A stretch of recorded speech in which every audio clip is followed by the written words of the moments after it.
Hello, Pune Lit Fest. Greetings from London. I'm very honored to be invited to this literature festival for two reasons. One, of course, it's good to have people paying attention to the latest book that I've written, but mainly because I'm a Punekar. I was born and brought up in Pune. It was Pune then. I went to Bishop School all my school days, and then to Naurozji Wadia College. I lived on Sachapi Street, which is on the border of the cantonment and Pune camp and the city. And near Quartergate, it led up to Sarvatwala Chowk, which was the center of one of my first books called Pune Company. I remember those days very clearly. I speak a bit of Marathi because I remember the college days very clearly when we used to play hockey against SP College, for instance. We would shout, SP Chi Bailala Ho! And of course, if we scored a goal, we would shout, Atakasa Vartai, Gargar Vartai. And all those memories flood back to me when I'm invited to the Pune Lit Fest.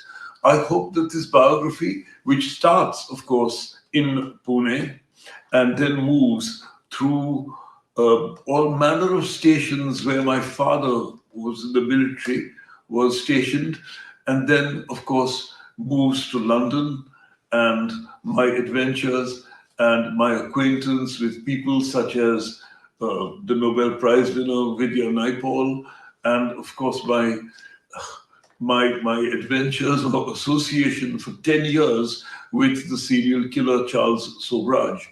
The story, I hope, keeps people reading and will entertain you.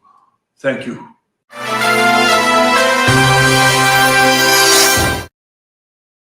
Good afternoon and welcome back to Studio One. All those who understand German, we have a treat for you. We now have a book reading by German author Olga Grjasnowa. Olga Grjasnowa was born in 1984 in Baku, Azerbaijan, and is one of Germany's most admired young authors. She spent many years living in Poland, Russia, Israel, and Turkey, and her celebrated debut novel, All Russians Love Birch Trees, was awarded the Klo Michael Kune Prize and the Anna Segers Prize. All her novels have been adapted for the stage and translated into several languages. We hand over the virtual mic to Miss Olga Grjasnowa. Hello. Hello, everyone. Hello, Olga. Hello, Mangesh. Hello, everyone who is watching us currently. I'm Asmita Dongre, working as a library coordinator at Mueller Bhawan Gott Institute, Pune. And on behalf of MMB Pune, I would like to welcome you all to this interesting session. Olga, once again, welcome. It's my pleasure to have you on board here. And I will quickly introduce my colleague, Mangesh Padalikar, who will be moderating the session today. Mangesh has been working since 2018 at the Goethe Institute MMB Pune as a German language teacher. And formerly, he was working with Times of India as a freelance journalist.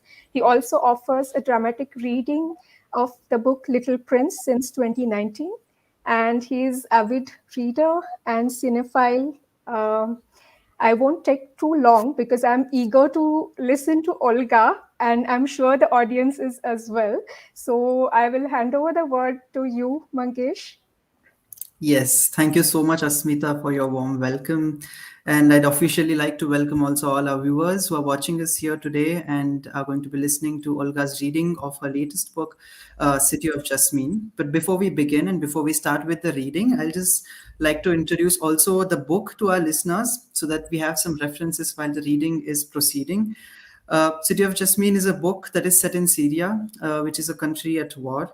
Hamoudi is a young Syrian surgeon who returns from Paris for a short trip to get just his passport renewed. And Amal is a budding actress who dreams of life of fame and fulfillment in Damascus, the capital of Syria.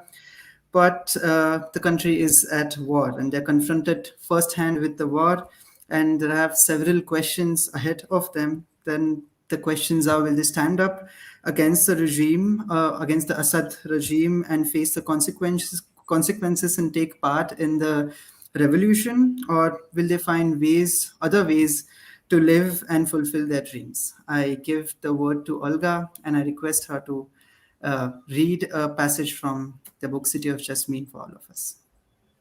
Thank you so much for the introduction, and thank you so much for having me. I will start first with a small part, which is pretty much set in the beginning of the novel, and the translation of the text was done by Katie Dovershire, for what I'm very grateful. And I will try to do my best to read it in English, but I can't promise so much. The novel is set, we're still in the year 2012, where the revolution is just starting, so there's not so much going on. It's just one of the first demonstrations in Damascus. Amal tries to act the fear away. She spent her whole life studying the people around her, family, friends, lovers, complete strangers. She has memorized the facial expressions and gestures so as to reproduce them precisely on stage.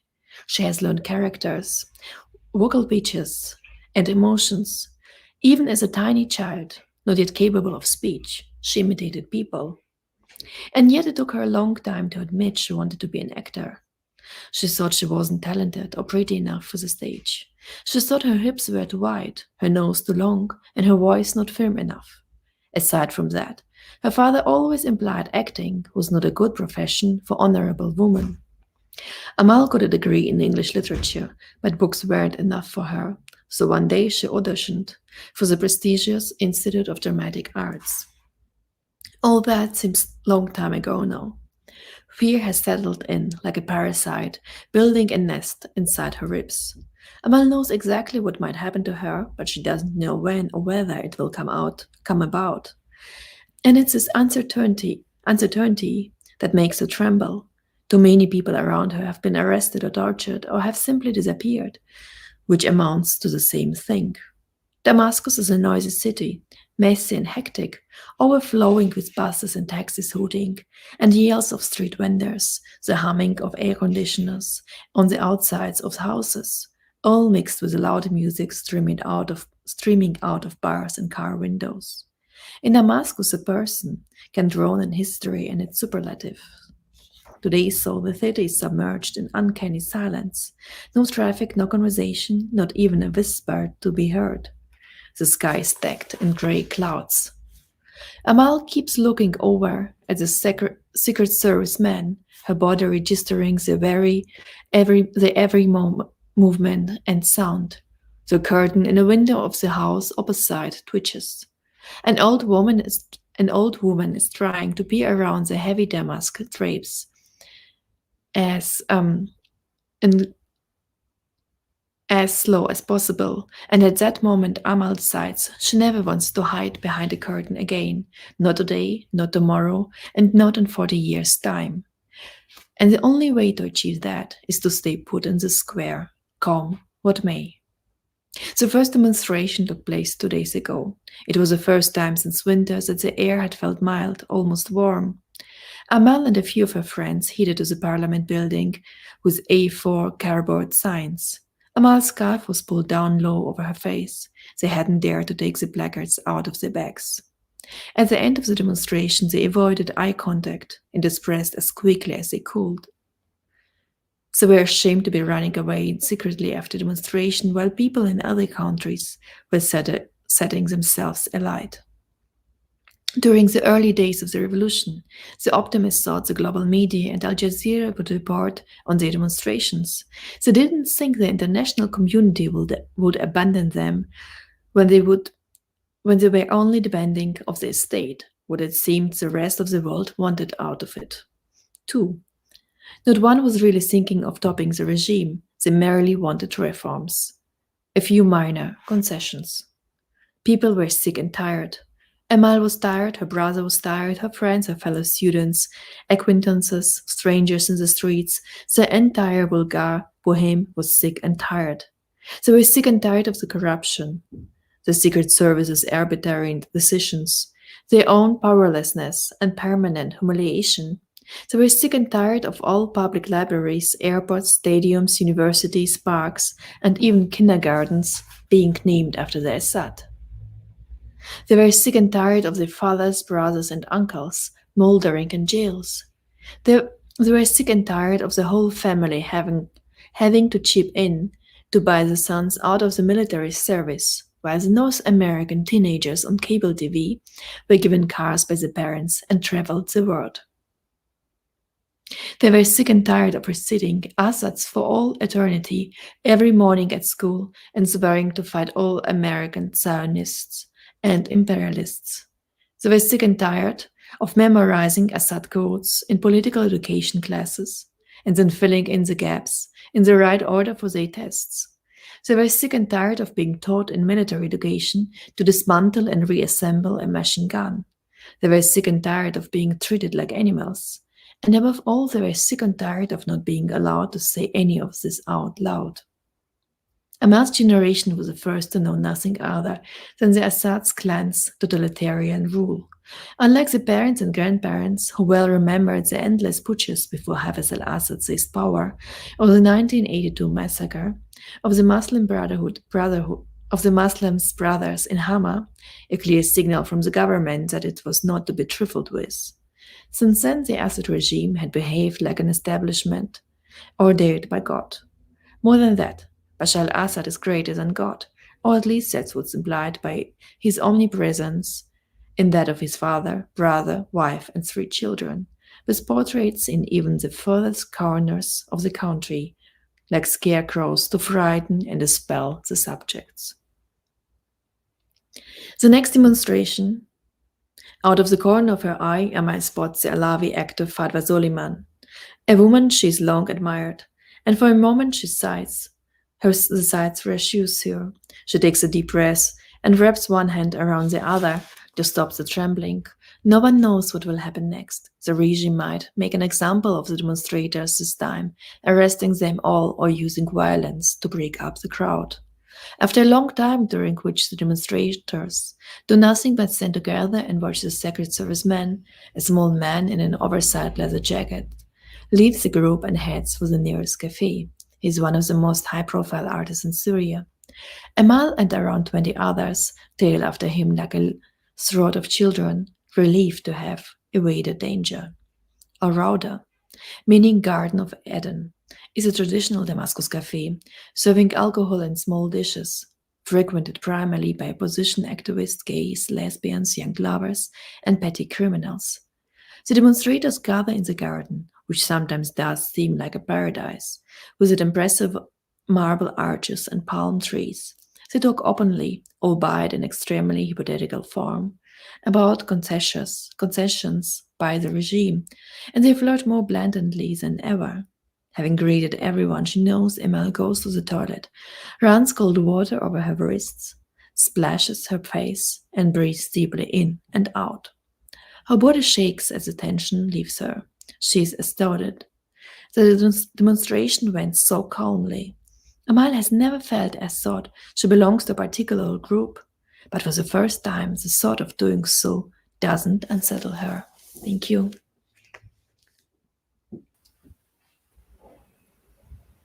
Thank you so much, Olga, for the passage that you read. And throughout the passage, like you can smell the scent of war that is in the air. You can smell the claustrophobia of Amal that has started going to the demonstrations, and those are the beginning demonstrations that are happening in the country. And like you can spot the famous people there, but you're still afraid to the bone inside of what might happen next. I've read the book, and I have several questions to you also about the demonstrations and the picturization of the book.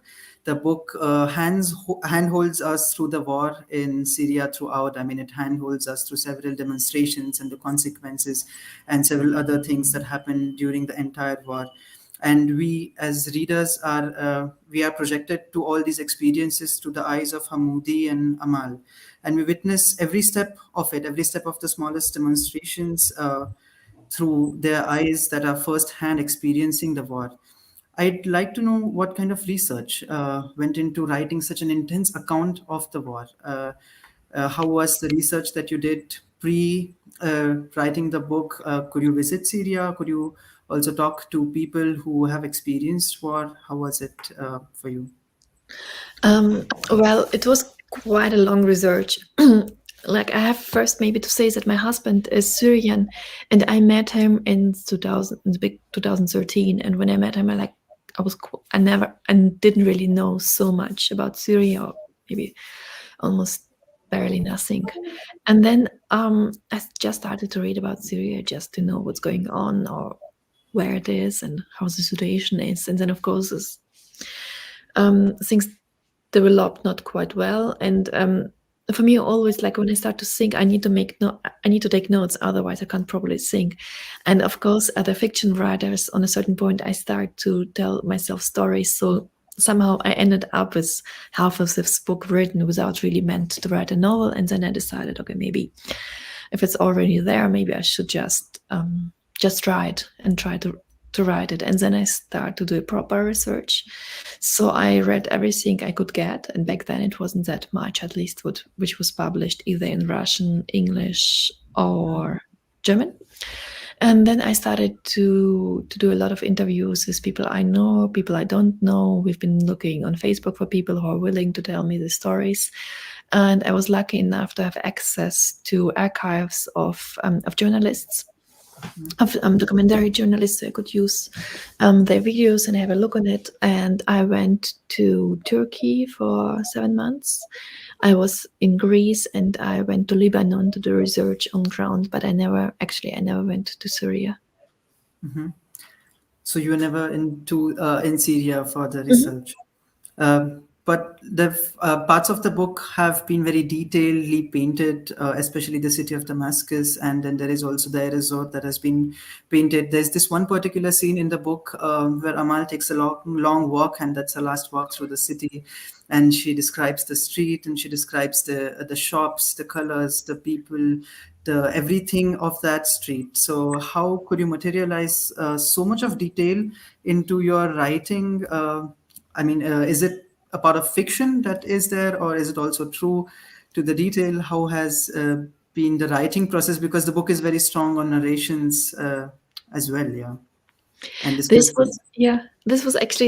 basically the main problem of the book, because there's no historical distance to the fact which I described, and I didn't want it to have any of this distance, so I needed to be very accurate about the facts. So I tried to, like, all the facts, all the things which happened are quite accurate historically, and also in the means of the setting. But of course, it's still a novel, so I changed some things. But it's like everything which could have happened.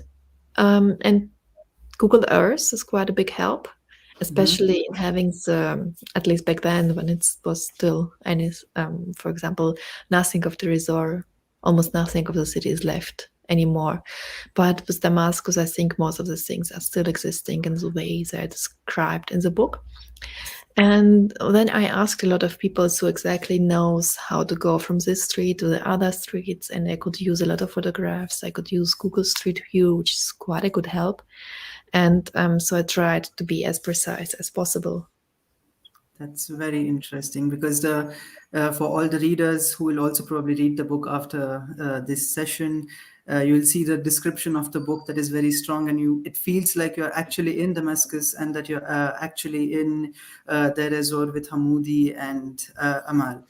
I also have another question. Are there identifiable parts of yourself that you identify in the main characters of the book? That is Hamoudi, Amal, or even Yusuf, because Amal is an artist, an actress, and Yusuf is also aspiring to become a director. And I ask you this because you've also migrated with your family back then when you were 11 years old from Azerbaijan to Germany. And could you draw from your own experiences while writing the book per se? No, actually, no. But like, I always need to write about a topic which is as far from me as possible, because then if it's too close to me, I couldn't be quite objective. So I need distance. And but there's like there, of course, there's a reason why I choose an actor because I met a lot of people who started in this institute, and in this institute they had a lot of Russian professors teaching there, and for me, I started also theater in Russia, so it was also a possibility to. There was basically something I know quite well. I know this approach to education and know exactly what they're studying and how they're studying it. So this made my research, of course, a way easier. Yeah. And at least this was like a shortcut. That makes sense, yeah. Because if you're distanced to the situation, you can look at it from to the situation as a third person, and then you are in a better position to pen stuff down. Yeah. And I'm always afraid of being like of self-pity. So I'm trying to avoid this, at least in the books. Was there still any scene from the book for you that was difficult for you to write personally? Because there is a lot of processing of emotions that happens during the story throughout, and there are several dialogues, for example, which struck me, and I had to reread the passages because I was, to a certain extent, is this true? Is this really happening? Is it what it is? Is it what he said? Or some lines just strike you, and I can also name a few. For example, the dialogue between Hamoudi and the young boy, and he says, "I'd prefer to die but not go back." And that is like those moments come as a shock, and they move you as a reader. Were they also difficult for you in the writing, or what was your process of writing it down? Was there anything that was difficult for you in the writing? Yeah, that's very kind of you. But actually, like, my process of writing is different because, like, also, like, I don't really write it down. It's quite a process. It's combined together. I'm trying. Like, sometimes on this dialogue, I can sit for weeks, so like suddenly even after half a year, I notice how to write it better, or what actually this person should have said in first place, and then I can just eliminate it and correct it. And another problem is that after I finished one book, I don't remember anything I wrote about it or in it. It's like all like I can still remember the main characters, but not necessarily everything else, and I have just to build it up together for myself. But with this book, the writing itself was fine. But of course, and also when I'm prepared to do this research, it's also fine. So there aren't that many emotions involved. But of course, if I just go somewhere, it's quite hard to see. But also, I mean, the whole situation is not really. It's quite a difficult and heartbreaking situation. But also for me, I'm in this privileged position. I only write about it. I never had to live through it. Yes, absolutely. Yeah. Which also brings me to the point that both the protagonists of your book, Hamoudi and Amal, both of them belong to, so to say, the upper middle class of the society, right? And they have the means to escape the country if they want to, and to decide if they want to be a part of the revolution or not. Do you think the war as you have described, it looks different also for people who have been part of the marginal backgrounds and who don't have the means to do that? Because with Hamoudi's family, the entire family is well educated. He's a surgeon who has studied in France, who's known the world outside. And so is also the case with Amal, who has a father who is well off and who is rich. Would it have been different? Would you have also written it differently if the characters were not from the well-off background? Or does it look different for people of those backgrounds? Of course. Just to escape the country takes a lot of financial means, and also the know-how how to escape, how to make it to Europe, especially in the early days, and all the people who aren't that lucky or well off. most of them are still living in the refugee camps somewhere in Turkey or in the Lebanon or somewhere else, and they're really in a super difficult situation, economically and psychologically and with everything. So I'm describing still quite a privileged experience. And then again, it was like the book is of course about Syria, but it's based on the German exile literature, which is quite a big part of German literature. We have a lot of German-speaking authors who had to leave Germany after 1933 and during the Second World War and the Nazi regime, and this trying to escape from Germany, like anywhere in this world, anywhere who could just take you in. It's quite a big topic in German literature. We're supposed to study it at schools and universities, and we should know about this experience. But then again, I don't want to compare it. But 70 years later, you have these pictures of people trying, like standing on the Mediterranean and trying to get into Europe, and then we just react like, "Oh, sorry," and we don't remember our own history or like nothing, which is actually the basis of the today's German society. That's when it starts to be very disturbing, at least for me. Yeah, absolutely. I mean, it was also quite a courageous step to write about Syria. I mean, the book was first published in 2017, and the English international version of the book came out in 2019, I guess. And you have not changed or fictionalized the name of the leaders, the parties, and the stuff that has happened. It's delivered, like I say, firsthand in real to all the readers. Was there any political censorship, international censorship that came after the book was released? No, nothing. Nothing. Oh, that is. But the book was also, I mean, could it be sold in Syria, or did it make it to the people who, also the other refugees, for example, who are still making it or are still making it in different countries? Was there any first-hand feedback from people who read it and also think of getting hope from the book? I mean, there were some, and people been so far quite nice, but the problem is also this book is not translated, and it's not really for Syrian people. Like nobody who's trying to escape Syria needs to read this book, because actually what I'm describing, it's like I made these things nicer than they actually are. And this book is really for Northern American or European readers, or maybe like any readers who don't really have this experience to do themselves. It's quite a German book. It's based on the German exile literature, and it should actually, I'm speaking about our responsibility, not necessarily about Syria itself, but maybe about the German responsibility or European responsibility, which I think we have. I think this would be rather my point, and I would prefer Germans to read it than Syrians. Yes, absolutely. I can also relate to it, because then when you have experienced a war firsthand, and then you're going through this, and if you read something like this, it just doesn't come to you necessarily as help and as a point of hope, because you see it all around you all the time. Yeah, exactly. And I think also for somebody who actually knows about it well, it would be just boring. Yeah. Why should you just reread something again? You know so much better. Absolutely. I think I'd request you to go to the second part of your reading, and let's hear the further part. Yeah, like in the meantime, between the first chapter I was reading and the second chapter, we are 1 year.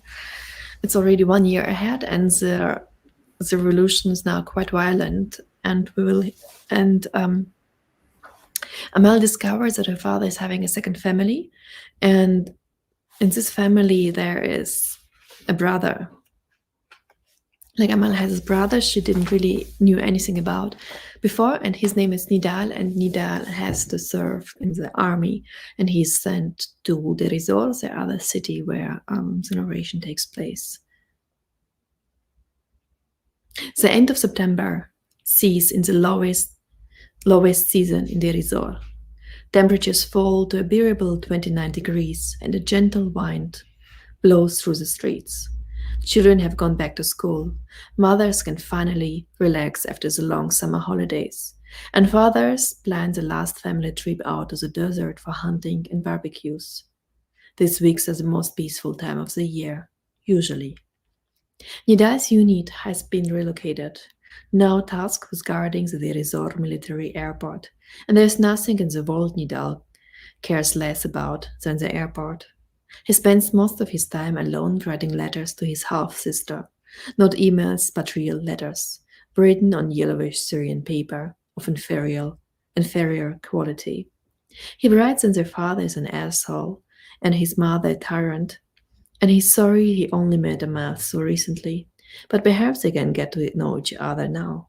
They are long, beautiful letters, which he keeps underneath his mattress and doesn't send. Nidal's unit moves out again in the morning. They follow a long convoy of tanks. Nidal sits in an open jeep that races along the streets of the resort, hoping he'll never manage to get out. He doesn't know what exactly he's supposed to do. His palms are so wet with sweat that they can barely grip the rifle. Nidal tries to look only straight ahead, so as not to see any dead bodies, but they're in everywhere, maltreated corpses of all ages, dotted with gaping holes. Their eyes, those that still have eyes, are empty and wide open. The soldiers herd the people together outside their houses, like livestock. The men are immediately picked out and lined up. Then they are shot before the panicked eyes of their wives, daughters, sisters, aunts, girlfriends, and grandmothers. Blood pools on the road. Suddenly the vehicle in front of them explodes. Steel flies through the air and crashes to the ground. Nidal feels as though all his teeth are being pulled out at once. He hears and sees nothing more. Dust everywhere. He gets out of his jeep with the others. He stumbles, falls down, and intuitively closes his eyes, until he realizes abruptly that he's making a fatal mistake. So he opens them again and presses himself against the wall with all his weight. He runs off, and after only 5 meters he ducks and stands still and runs on as soon as a soldier ahead of him does so. Shoots fall, several bullets landing right next to his boots. Nidal receives radio orders to shoot, so he raises his gun, which is miraculously still in his hands, and shoots. He sees his comrade's chest getting hit by several bullets, and watches the man collapsing to the dusty asphalt. Not thinking, Nidal crawls underneath the fallen man. Warmth escapes the dying body. After a while, once the shooting has stopped, Nidal gets up. He's alone on the street. Out of senses, he runs to the next house. The door is locked. He runs on, and at some point he finds himself outside a storage space. He smashes the window with a stone and climbs in. It takes a while for Nidal's eyes to grow accustomed to the darkness. The stagnant air and damp walls feel like paradise on earth. He moves between the craters to the furthest corner of the room and crouches down, his head leaning against the wall. He's dizzy. Several hours pass without change. The whole room is full of fat, buzzing fruit flies. It's muggy, and the food rotting away in the heat gives off a foul stench. Nidal thinks he can also smell blood. Intense pain hammers at his temples. He hides behind a few crates, rolls up and waits. In the distance, he hears shouts and bursts of dogs barking. Not until the evening of the next day does Nidal dare to climb out. The street is abandoned, the street lamps destroyed, and the power has been cut off. A little light comes from the moon shining through the narrow window onto the crates and from the twinkling stars. Nidal leaves the top half of his uniform in the basement and moves through the city in a vest and camouflage trousers. He left his gun behind because he's run out of ammunition. Every muscle in his body is itching, his mouth is dry as a bone, and his stomach is cramping with hunger. Walking is difficult, so he supports himself against walls as he moves quickly along the streets. He wants to get out of the city, only he doesn't know what direction to take. He dreams of fields and a babbling brook where he could lie down to sleep on the bank. Something pushes him backwards. He staggers and a burst of pain runs through his left shoulder, and then his right leg. His knees collapses, he sinks to the ground. All he feels is someone leaning over him. Thank you.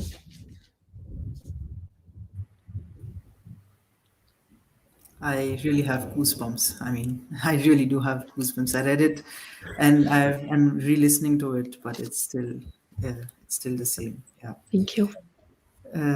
I also wanted to talk to you about your writing style in particular, because right now also, and during the entire book, the most of the book is presented in the present tense. It's happening right now. Was it a deliberate choice that you made while writing the book, and why was it so? I was struggling quite long to find the right style for the book because, and then I just decided to do it as plain as possible without a lot of metaphors, nothing where the readers would have the choice to hide behind. So I try to have it like it's really just like the style is as clean as possible with no. It's quite a simple style, and also the present tense is so you should have the feeling that it's really happening right now, and that there's basically no escape behind any metaphoric or something else. It's just there. Yeah. There's recurring occurrence of the word God. It was also there in the first text you read, and also here in parts. It comes in two ways. One where the Bashar al-Assad is called God, and his followers and the entire people of the regime keep writing it everywhere and shouting it out. And the name of the book, the German name of the book is Gott, nicht, schüchtern, which also roughly translates to God is not shy. Which, correct me if I'm wrong, also is a quote from the Holy Book of Quran, or refers back to it.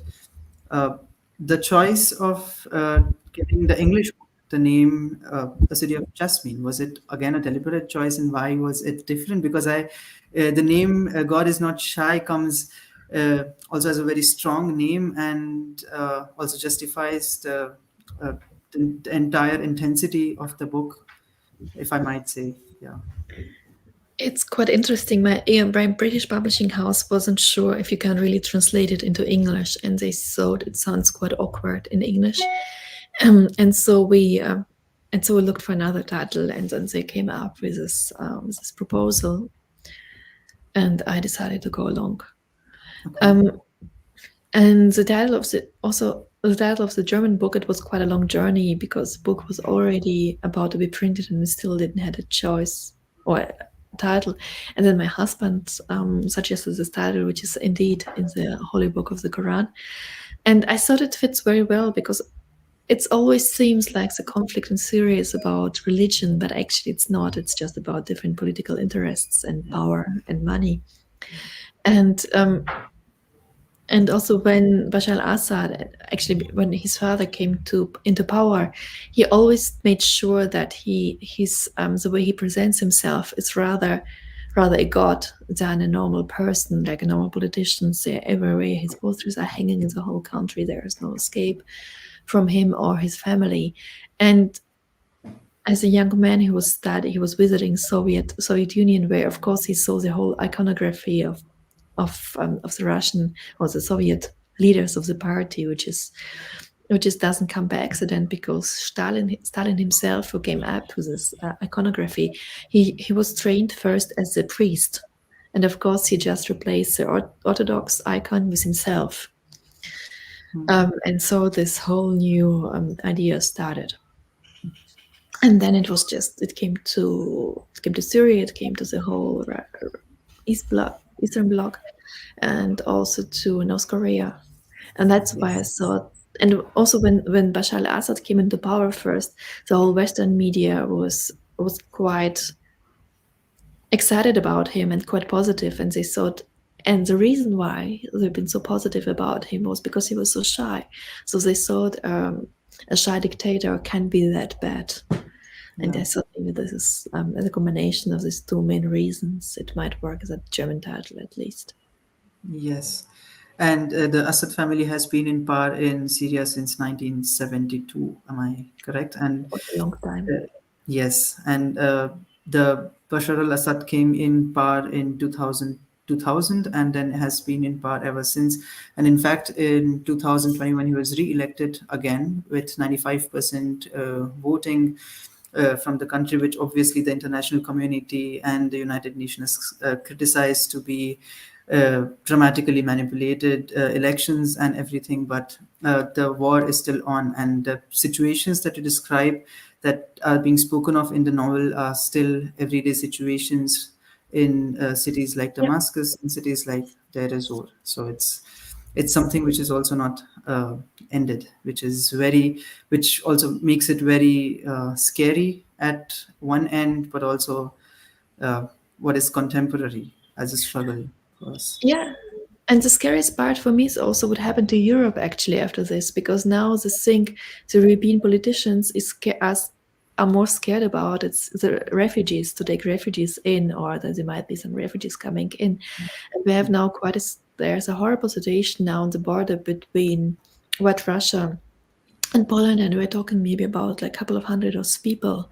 And because of this, the European Union, Merkel, the former German Chancellor Merkel, she even called Lukashenko, who just sees the power and who's behaving who is in fact a dictator, and avoiding to have to deal with 400 people, she was willing to call him on one of the last days of her being in power.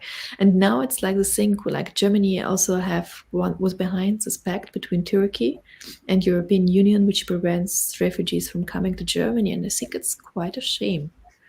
Yes. That's really the worst enemy for European Union and became refugees, and especially regarding German history. This is, for me, the most unbelievable part of it, that we are so scared now of people. Yes, and that is the scary part of it all, because it's not only in the country, and Syria is not just an island of fear and of all the war that is happening, but it's transported and it's going like a wave to countries, and then here we have fear again of the refugees when we are in Germany, which also brings me to the end, because the end of the book, a happy end would be something improbable anyways, because books of war rarely have happy endings. But there are two protagonists, and the ending for both the protagonists is very different in the book. For one of them, and I don't want to spoil the book for anyone who's going to read it, so I'm giving a spoiler alert here. But for one of the protagonists, there is a life of hope, although not a complete happy life, but a life of stability, as one could say. And for another one, there isn't. And again, was it a choice while writing this story? Because a portrayal of reality at one while giving hope on the other hand, or how was it?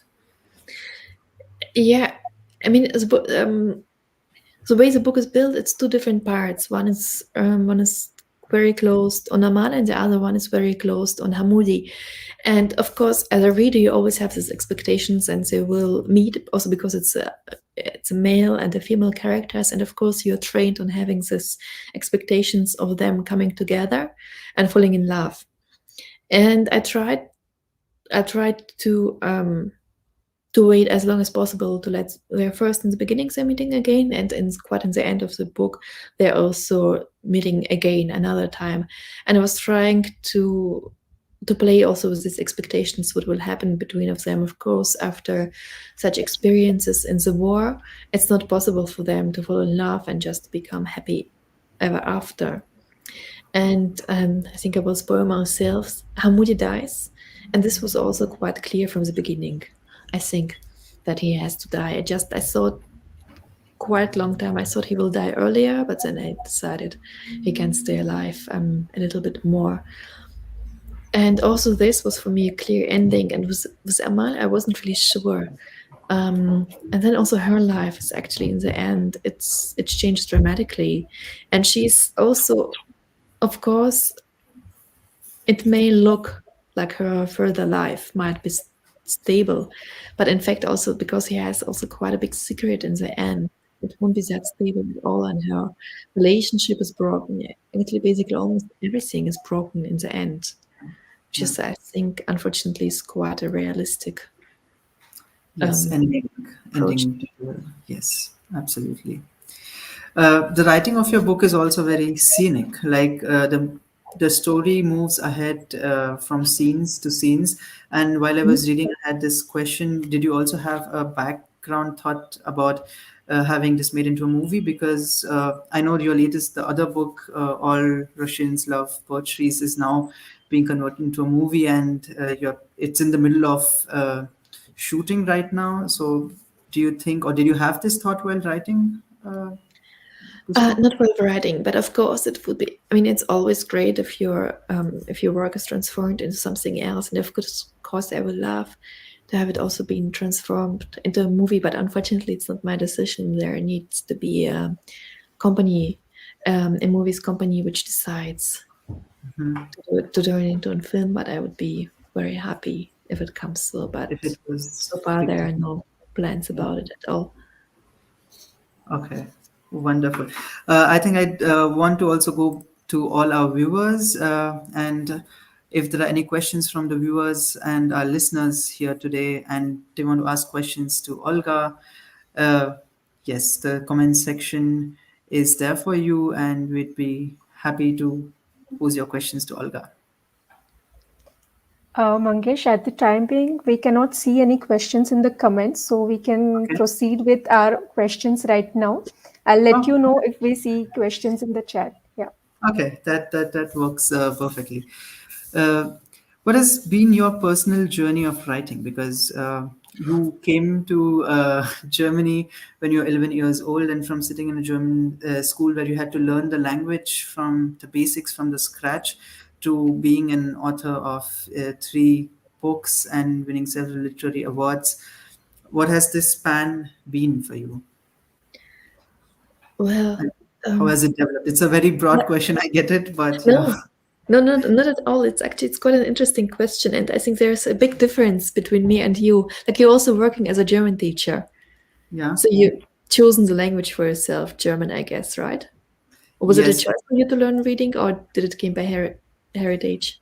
No, it was a choice for me to learn German language. I just learned it at a time I had a choice to choose the language Yeah. in school. I chose it, and then I continued learning it at the Goethe Institute. Yeah.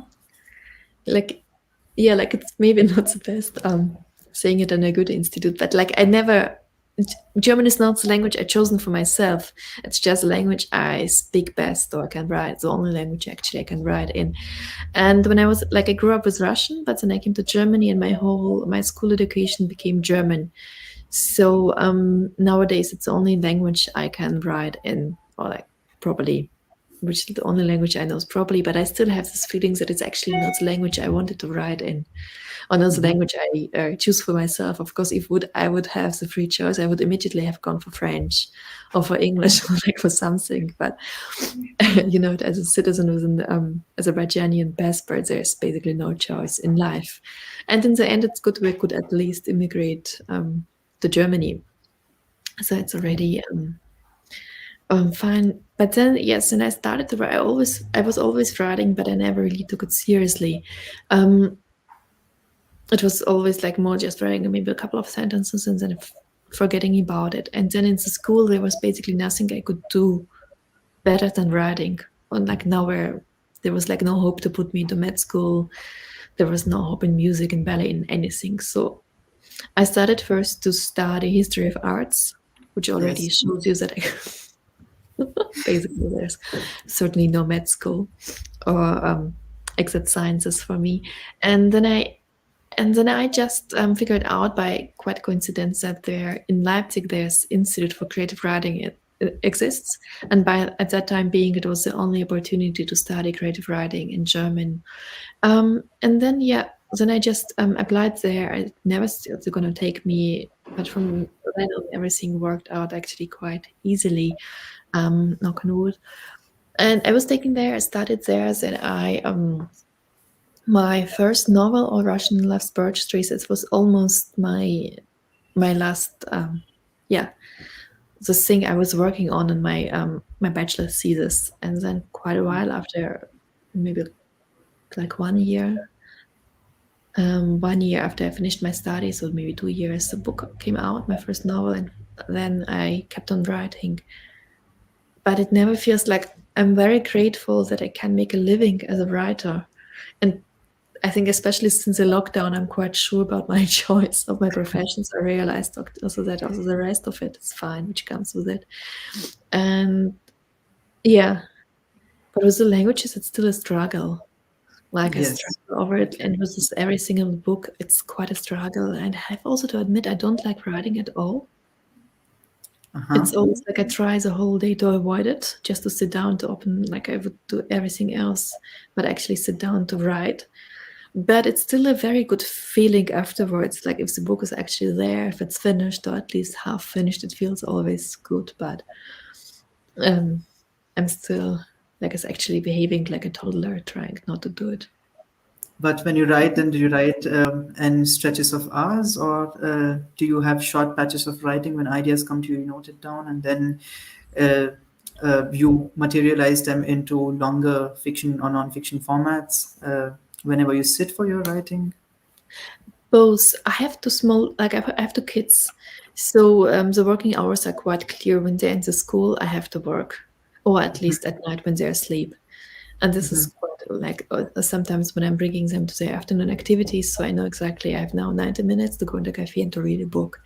And this is actually the perfect structure for me. So this question which I had before I became a mother, should I write now, or I could like wait 2 hours more, this is gone. I have to write in the time where I have childcare. Okay, I have one last question for you before we end this session. And we've spoken, because I'd like to also surface back to the book, because we are here today for the book City of Jasmine. If there's one thing that you could say that this entire intense research that you had to go through and the writing process has changed in you, has given you something that you have learned from, that has irreplaceably moved inside you, is there anything that you could tell us that you've learned about yourself, or about the world, about the functioning of war? It's basically about myself and the privileges I have as a white woman with a German passport.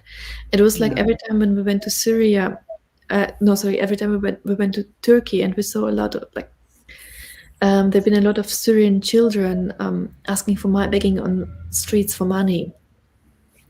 And my daughter was just back then 1, and she was with me in the car. And just the knowledge and the only difference between her and the kids which are begging on the streets, the only difference is my German passport, which I wasn't giving back, which I became also because my family was killed 70 years ago during the Holocaust. And so there are some German laws about it to getting the German citizenship. And just to know that there's basically no difference between my kids and the other ones. It's not because I'm a better mother. It's not because we're well off. It's not because of the language or heritage or anything. It's just because I have this small paper thing with me. It makes like the whole different upbringing, the whole different life, and the whole different privileges. This was quite shocking. Hard. Thank you, Olga and Mangesh. I think our time is almost over. So before we close the session, I would like to thank you both.